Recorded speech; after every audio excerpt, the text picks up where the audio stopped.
આપ જોઈ રહ્યા છો વિશ્વાસની જમાવટ ન્યૂઝ ચેનલ। પલસાણામાં એક્સપ્રેસ હાઈવે પરથી 24.97 કિંમતનો વિદેશી દારૂ સાથે ટેમ્પો ઝડપાયો।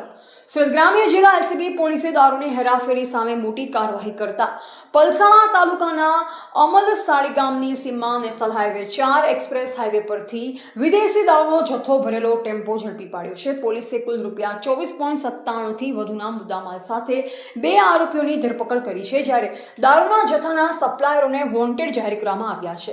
પોલીસ મહાનિરીક્ષક પ્રેમવીર સિંહ અને સુરત ગ્રામ્ય એલસીબીના પોલીસ ઇન્સ્પેક્ટર એનજી પાંચાણીના માર્ગદર્શન હેઠળ પ્રોહિબિશન વિરોધી કામગીરી ચાલી રહી હતી, જે દરમિયાન એલસીબીને બાતમી મળી કે સફેદ રંગનો ભારત બેન્ઝ ટેમ્પો GJ03AZ3106 દમણથી વિદેશી દારૂનો જથ્થો ભરી અમદાવાદ તરફ જઈ રહ્યો છે।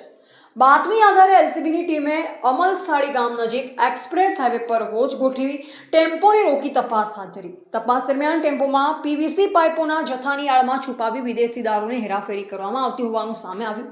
પોલીસે 4920 બોટલ અને ટીન બિયરના જથ્થા સહિત કુલ રૂપિયા 13.67 દારૂ કબજે કર્યો। ઉપરાંત ટેમ્પો, પીવીસી પાઇપો, 2 મોબાઈલ ફોન અને રોકડ રકમ સહિત કુલ રૂપિયા 24,97,640નો મુદ્દામાલ જપ્ત કરવામાં આવ્યો। આ કેસમાં ટેમ્પોના ચાલક સુનિલભાઈ કમલેશભાઈ બિશ્નોઈ રાજસ્થાન અને ક્લીનર વિશાલ મનસુખભાઈ સાસકિયા સુરેન્દ્રનગરની ધરપકડ કરવામાં આવી છે, જ્યારે રાજકોટના ભરતભાઈ અને હસીમભાઈ નામના શખ્સોને વોન્ટેડ જાહેર કરી તેમની શોધખોળ શરૂ કરવામાં આવી છે।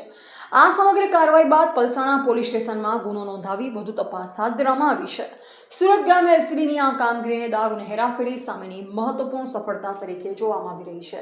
અહેવાલ પરવીન પરમાર, સુરત।